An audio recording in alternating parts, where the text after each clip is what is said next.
আমন্ত্রণ জানাচ্ছি সংবাদ যোগে। দিনের প্রধান খবর নিয়ে সঙ্গে আছি আমি মাহবুব হাসান। শুধু সংবাদই নয়, সংবাদের আরও বিস্তারিত থাকছে এই আয়োজনে। শুরুতে জেনে নেই কি থাকছে আজকের সংবাদ যোগে।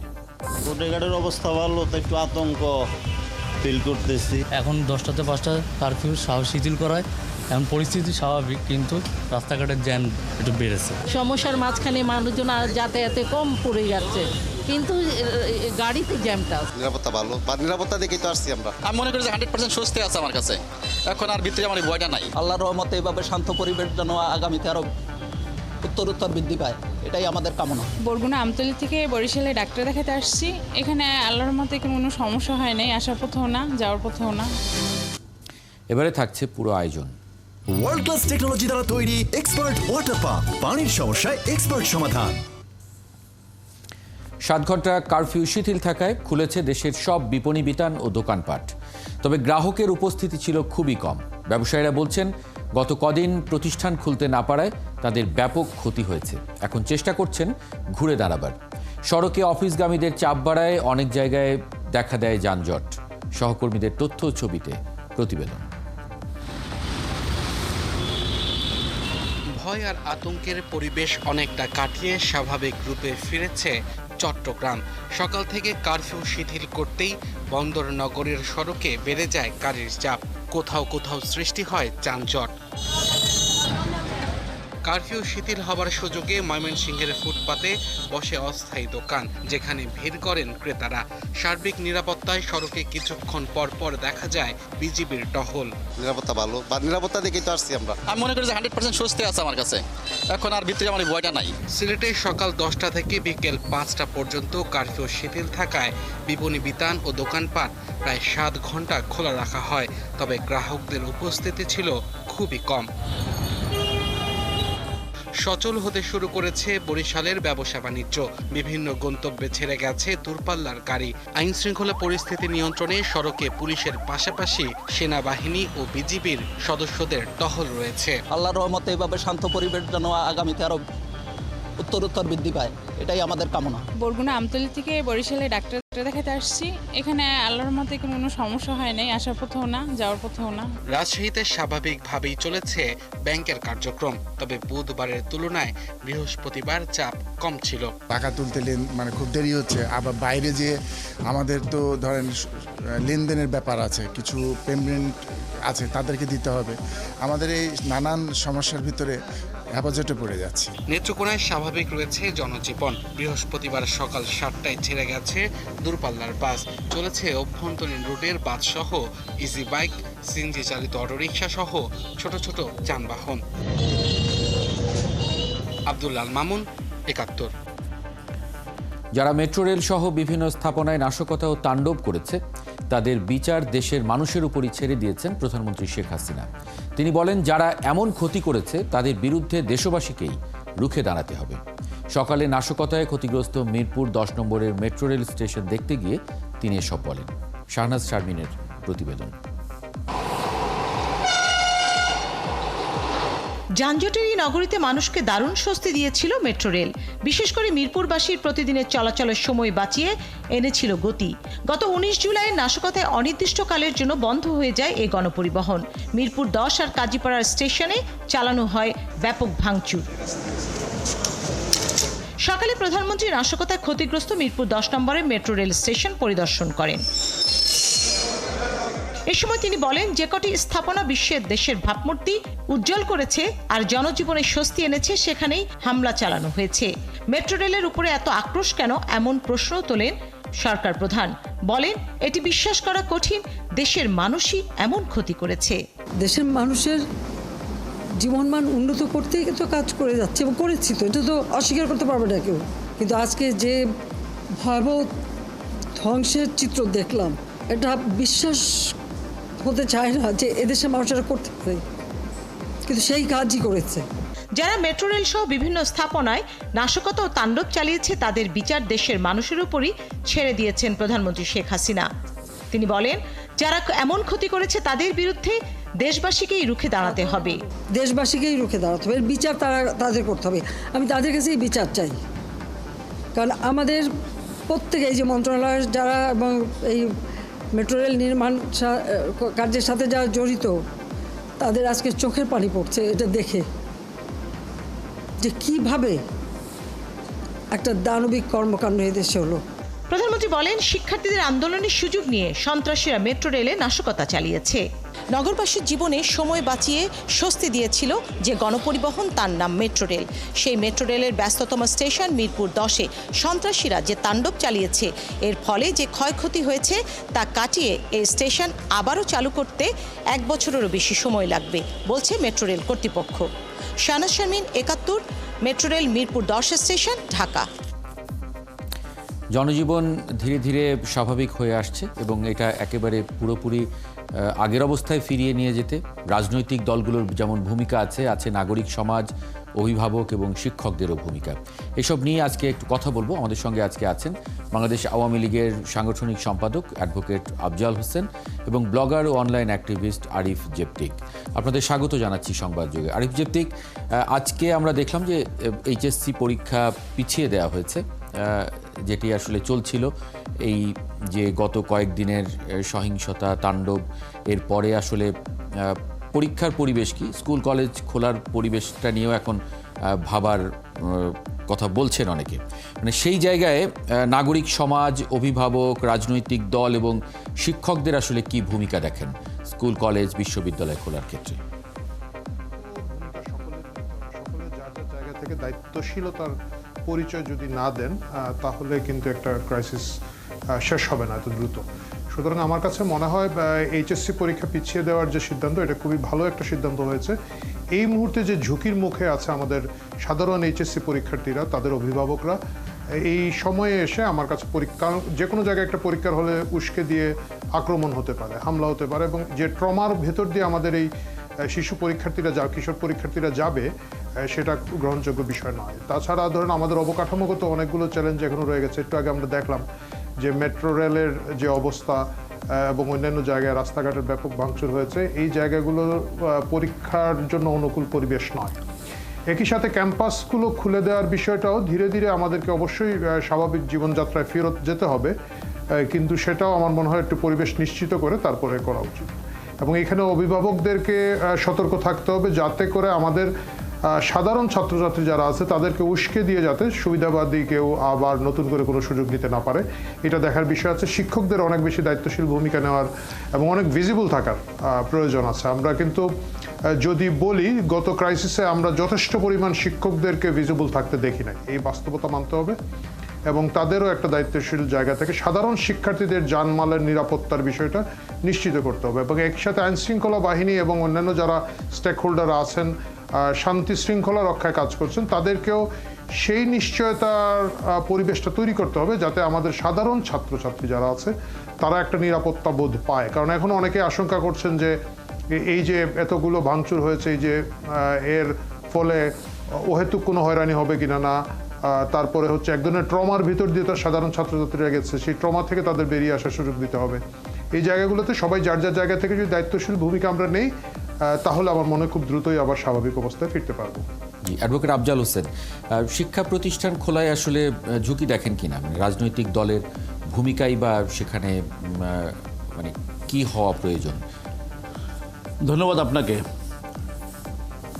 শিক্ষাক্ষেত্র তো অবশ্যই আমি মনে করি যে এটি যথাসময় অবশ্যই সরকার খুলে দেবেন, কিন্তু যে পরিস্থিতিটা তৈরি হয়েছে সেই জায়গা থেকে একেবারে ছাত্রদের নিরাপত্তা, শিক্ষা সুষ্ঠু পরিবেশ এবং ভবিষ্যতে যাতে এইরকম সন্ত্রাসী কোনো আচরণ শিক্ষার্থীদের মাথার উপর ভর করে কেউ না করতে পারে, সামগ্রিক দিকটি বিবেচনায় নিয়ে সরকার চেষ্টা করে যাচ্ছেন এবং খুবই দ্রুততম সময়ের মধ্যে সিদ্ধান্তটি আসবে।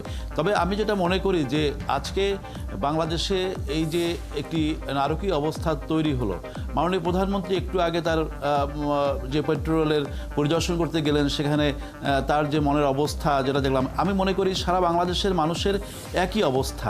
আবার অন্যদিকেও একটা চিন্তা করি, এই তো সেই বাংলাদেশ, আজকে মেট্রো রেলের মতো এইরকম একটা স্থাপনা যেটি আমাদের গর্বের অহংকারের, সেটিকে আঘাত করতে পারে সেই রকম পাপিষ্টরা। আবার এই বাংলাদেশে সেই রকম মীর জাফররা তো ছিল যারা বঙ্গবন্ধুর মতো মহান নেতাকে হত্যা করেছে। সুতরাং এই বাংলাদেশে অনেক কিছুই সম্ভব।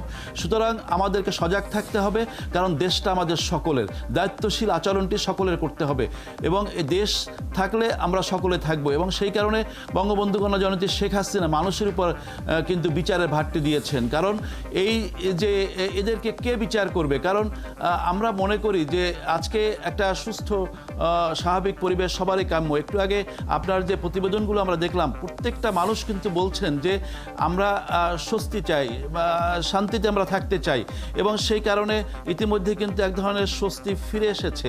এবং এটি আওয়ামী লীগ সরকার অথবা বঙ্গবন্ধু কন্যা জননেত্রী শেখ হাসিনার সার্বক্ষণিক যে তদারকি, আইন প্রয়োগকারী সংস্থা, আমাদের সেনাবাহিনী, বেসামরিক এই যে সরকারকে অথবা প্রশাসনকে সহযোগিতা করার জন্য তারা কাজ করে যাচ্ছেন, সেই ক্ষেত্রে স্বস্তি ফিরে এসেছে। আমিও গতকালকে আমি ঢাকার বাইরে গিয়েছিলাম, আমার এলাকায় গিয়েছিলাম। মাননীয় নেত্রীর নির্দেশনা অনুযায়ী সাধারণ মানুষের মাঝে করোনা মহামারীর সময় যেভাবে মানুষকে সাহায্য সহযোগিতা করা দরকার সেইভাবে আমরা নির্দেশনা দিয়েছি। আমি ব্যক্তিগতভাবে মানুষের মাঝে খাদ্য সহায়তা দেওয়ার ব্যাপারে আমি উদ্যোগ গ্রহণ করেছি। আবার নেতাকর্মীদেরকে বুঝিয়েছি যে এই সময় কিভাবে আচরণটি করতে হবে এবং কিভাবে সজাগ থাকতে হবে। যে কোনো মানে এটা নিয়ে আমার আলাদা একটা প্রশ্ন আছে আপনার কাছে, আমি আসবো আরেকবার আপনার কাছে। আমি আরেকটু বিস্তারিত ডিটেইলে জানতে চাই আসলে আওয়ামী লীগ কি করছে আসলে এখন মানুষের মধ্যে, কিভাবে সেই আস্থা ফেরানোর ক্ষেত্রে, এই প্রশ্ন নিয়ে আসবো। আরিফ জেপ্তিক, মানে সরকার কারফিউ দিয়েছে, পরিস্থিতির উন্নতি হচ্ছে ধীরে ধীরে, আমরা দেখছি কারফিউ শিথিলতার সময়ও বাড়ছে। মানে কারফিউ তো আসলে একটা সমাধান নয়, মানে এটা কখনোই অনির্দিষ্টকাল চলতে পারে না। জনজীবনে যে স্বাভাবিক যে স্বস্তি আনতে সেখানে আসলে রাজনৈতিক দলগুলোর ভূমিকা আছে নিশ্চয়ই, সেটা আসলে কি ধরনের ভূমিকা? প্রথম কথা হচ্ছে দুটো জিনিস আমাদেরকে দেখতে হবে। আমরা যেভাবেই দেখি না কেন ব্যাপক প্রাণহানি ঘটেছে এবং যে প্রাণহানিগুলো ঘটেছে সেখানে একটা শোক আছে, সেখানে একটা ক্ষোভ আছে, সেখানে একটা কষ্ট আছে। এই যে ইমোশনাল বিষয়টা আছে, এই আবেগের জায়গাটাকে আমাদেরকে অ্যাড্রেস করার সময় দিতে হবে। জাতি হিসাবে, সাধারণ মানুষ হিসাবে যারা মারা গিয়েছেন তাদের প্রতি আমাদের সকলের সিম্পেথি আছে। এই কষ্টের জায়গাটুকু যাতে কেউ ডিরেল করতে না পারে, এটাকে উস্কানি দিয়ে যাতে আবার পরিস্থিতি খারাপের দিকে না নিয়ে যেতে পারে, এর জন্য একটু সময়ের প্রয়োজন আছে। এই সময়টা দেওয়া লাগবে এবং এই সময়টা দিতে গেলে নিয়ন্ত্রিত যে কারফিউটা হচ্ছে, আমার ব্যক্তিগত মতামত হচ্ছে আগামী সপ্তাহ থেকে, যেহেতু কালকেই শুক্রবার, রোববার থেকে যদি কারফিউ আর সময়টা আর একটু কমিয়ে আনা যায়, সকাল 9টা থেকে যদি করা যায় এবং ওইদিকে 5:30 বা 6টা, কারণ জনজীবনে এত 7 ঘন্টা যথেষ্ট নয়। কারণ আমরা দেখতে পাচ্ছি ঢাকা শহরে প্রচুর ট্রাফিক জ্যাম হচ্ছে এটার কারণে, কারণ খুব অল্প উইন্ডোতে লোকজন বেরোচ্ছে, 10টার পরে 5টার ভিতরে ফিরতে হবে, যার কারণে রমজানের সময় যেরকম একটা চাপ তৈরি হয় সেই চাপটা তৈরি হয়েছে। এই জায়গায় আমার কাছে মনে হয় কারফিউটা ধীরে ধীরে উঠিয়ে নেওয়া হবে হয়তো আগামী সপ্তাহে, কিন্তু এইটাকে একটা নিয়ন্ত্রিত পরিস্থিতিতে করা উচিত। সকাল 9টা থেকে বিকাল 5:30 করা যেতে পারে বা সকাল 8টা থেকে করা যেতে পারে 5:30 পর্যন্ত। তারপরে হয়তো একটা সময় গিয়ে যাতে রাতের অন্ধকারে কেউ কোনো সুযোগ না দেয়, সেটা নিশ্চিত হওয়ার পরে আমার মনে হয় কারফিউ পুরোপুরি তুলে ফেলা যাবে। কিন্তু রাজনৈতিক দলের ভূমিকা কি? রাজনৈতিক দলের ভূমিকা দায়িত্বশীল আচরণ করা। এটা দুটো জিনিস। আমি সরকারি দলে যারা আছেন তাদের কাছে আমি অনুরোধ করব, সরকারে যেহেতু তারা আছেন তাদের দায়িত্বশীলতাটা অনেক বেশি এখানের মধ্যে। প্রথম কথা হচ্ছে সাধারণ মানুষ যারা বিভিন্নভাবে সাধারণ মানুষ ত্যাগ স্বীকার করেছেন, ক্ষতির শিকার হয়েছেন, তাদের বিষয়টাকে একটু সিম্প্যাথির জায়গা থেকে দেখতে হবে। আমাদের এই এমপ্যাথি, সহানুভূতির জায়গাটা মাথায় রাখতে হবে, এক। দ্বিতীয় হচ্ছে কোনোভাবেই যাতে কোনো বক্তব্য এবং আচরণে কেউ উস্কানিমূলক কিছু না করেন, সেটা সরকারি দল এবং বিরোধী দল। কারণ সরকার এবং বিরোধী দলের তাদের পারস্পরিক রাজনীতি থাকবে, তাদের পারস্পরিক দোষারোপ থাকবে, তাদের পারস্পরের দিকে অভিযোগের আঙ্গুল থাকবে, কিন্তু জিনিসটা এমনভাবে যাতে না করা হয় যেটা সাধারণ মানুষকে স্পার্ক করে। এই জায়গাটা যদি আমরা সঠিক রাখতে পারি, আমরা যারা আন্দোলনের সাথে যুক্ত ছিল, যারা সাধারণ শিক্ষার্থী, আমি এখানে কিন্তু আমি যারা ভাঙচুর করছে তাদের কথা বলবো না, তারা খুবই মোটিভেটেড ট্রেন্ড গ্রুপ, সেটা একটা স্পেশাল গ্রুপ। এর বাইরে সাধারণ যারা ছিল তাদের ব্যাপারে যাতে অনেক বেশি এমপ্যাথি দিয়ে ডিল করা হয়, কোথাও যাতে কেউ সাধারণভাবে হয়রানির দিকে না যেতে পারে, এটা সরকারি দলের যারা আছেন তাদের দেখভালের একটা বিষয় আছে। তাদের এলাকায় কারা কারা ক্ষতিগ্রস্ত হয়েছেন, এই যে একটু আগে আফজাল ভাই বললেন যে তাদের এলাকায় সাধারণ মানুষের জন্য ফুড ডিস্ট্রিবিউশন এবং অন্যান্য জায়গায় তারা উদ্যোগ নিচ্ছেন, শান্তি শৃঙ্খলা বজায়ের ব্যাপারটা। এবং বিরোধী দলে যারা আছেন তাদের কাছেও আমার একই অনুরোধ থাকবে, এমন কিছু আমরা না করি সাধারণ মানুষের বাচ্চা যাতে এখানে প্রাণ না যায়। আমরা এমন কোনো ধরনের উস্কানি ষড়যন্ত্রের সাথে যাতে জড়িত না থাকি যেটা আমাদের রাষ্ট্রের সম্পদের অপচয় করে। মেট্রো রেল কিন্তু শুধু আওয়ামী লীগের নেতাকর্মীরা চড়েন এমন না, এটা বিএনপির লোকও চড়েন, জামাতের লোকও চড়েন, সকল দলের লোকজনেরই এটা কাজে লাগে। এই জায়গাগুলো রাজনীতিকে, আমাদের পরস্পরের প্রতি যে হিংসা বিদ্বেষ অভিযোগের রাজনীতি থাকবে, এটা আমাদের দেশের বাস্তবতা, কিন্তু সেটা যাতে আমাদের ইনফ্রাস্ট্রাকচার এগুলো কিন্তু আজকে আওয়ামী লীগ ক্ষমতা আছে, কালকে আওয়ামী লীগের জায়গায় একটা নতুন পার্টি ক্ষমতা আসতে পারে, কিন্তু ইনফ্রাস্ট্রাকচারগুলো থাকবে।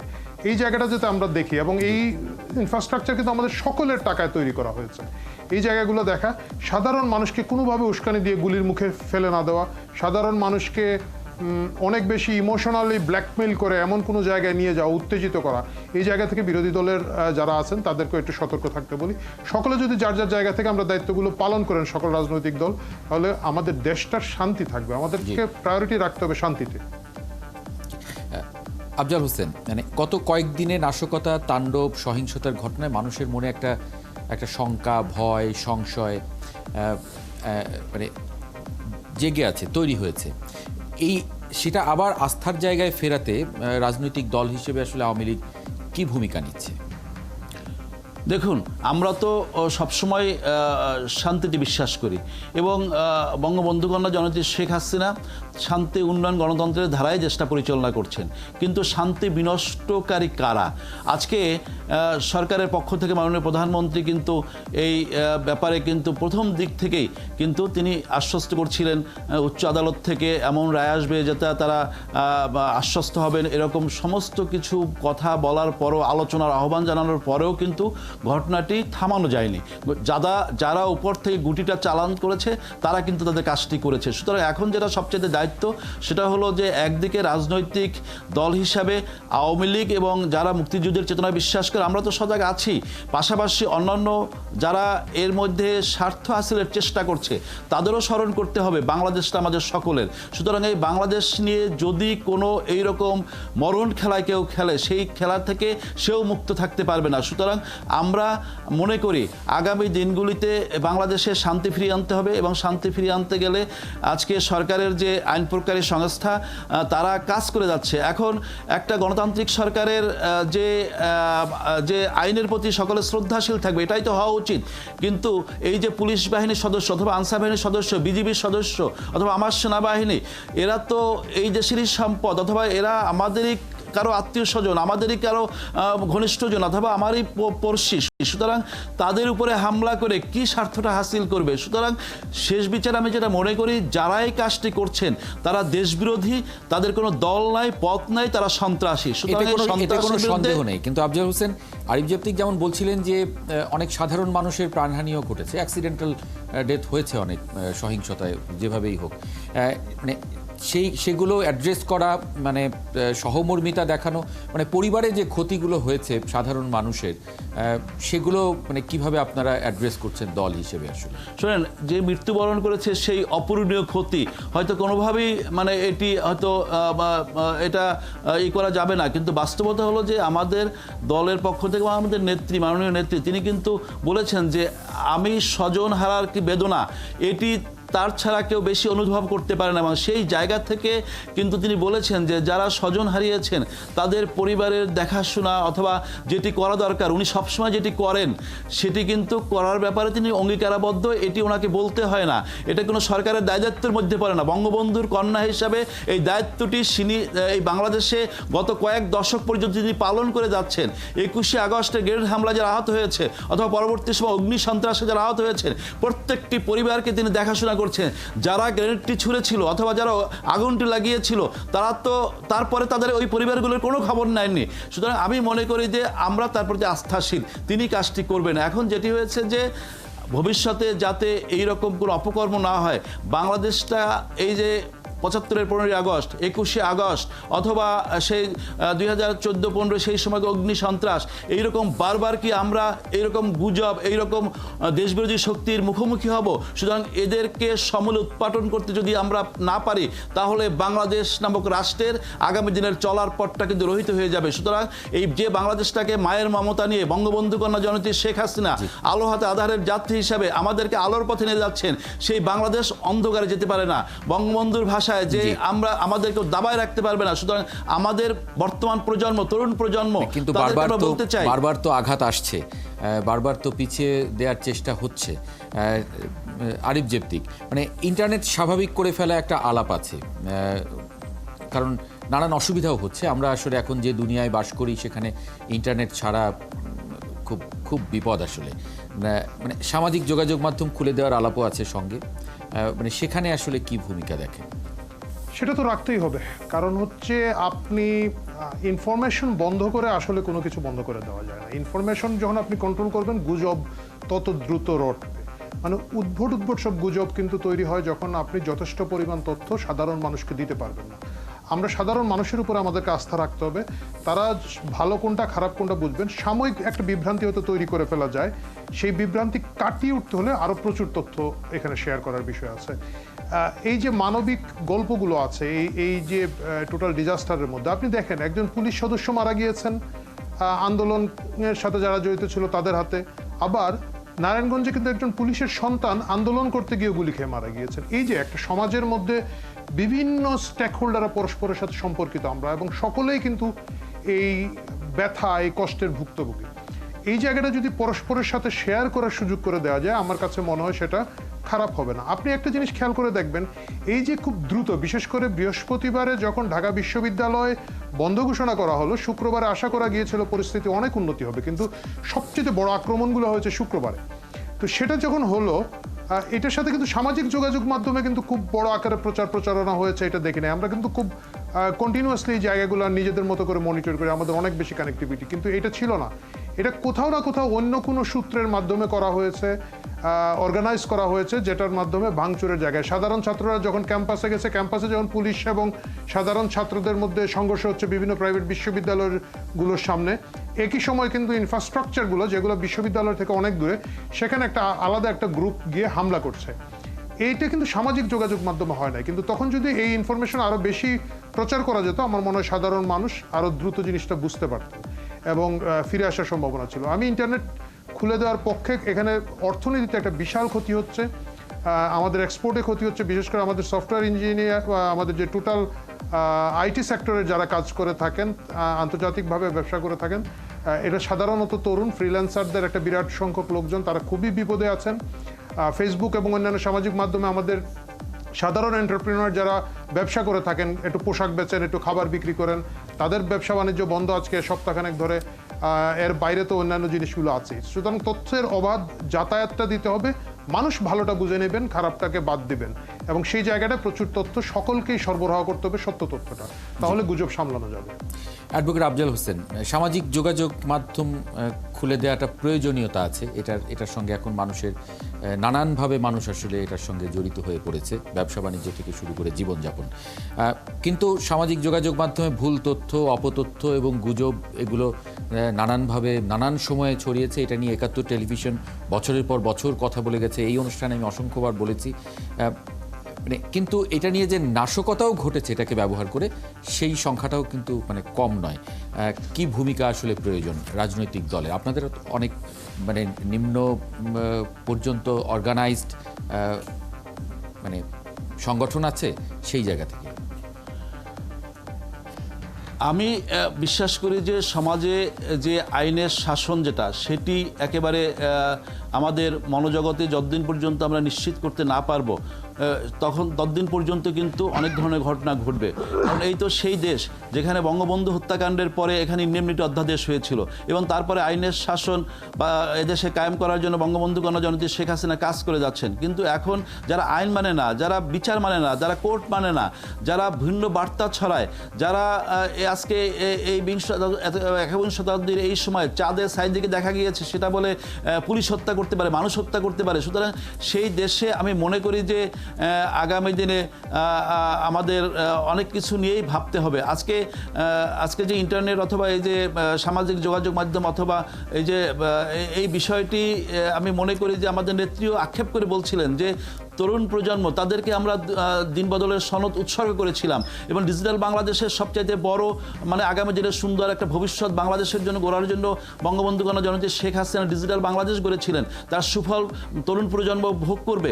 কিন্তু সেটি একেবারে এই সময় দেখলাম যে এটিকে ব্যবহার করে একটা নৈরাজ্য তৈরি করা হচ্ছে। সুতরাং আমরা নৈরাজ্য চাই না, আমরা সমাজে শান্তি চাই এবং তরুণ প্রজন্ম আমরা মনে করি যে আগামী দিনে তাদেরকে ভাবতে হবে যে মুক্তিযুদ্ধের চেতনার এই বাংলাদেশ, এই বাংলাদেশের মাটিতে শুয়ে আছে 30 লক্ষ মুক্তি সেনা, এই মাটিতে ভেসে বেড়ায় 2 লক্ষ মা বোনের আহাজারি। সুতরাং এই মাটির সন্তান হিসেবে আমাদের অবশ্যই মুক্তিযুদ্ধের চেতনায় নিজেকে গড়তে হবে। সেটা যদি আমি না বুঝি তাহলে কিন্তু সেই গড়ে তোলার কাজটা তো আসলে রাজনৈতিক দল হচ্ছে সবচেয়ে বড় সামাজিক সংগঠন, মানে সুতরাং তাদেরও অনেক বড় দায়িত্বশীলতা আছে, অনেক দায়িত্ব আছে। অনেক ধন্যবাদ অ্যাডভোকেট আফজাল হোসেন এবং আরিফ জেফতিক, আপনাদের দুজনকে যুক্ত হওয়ার জন্য আজকে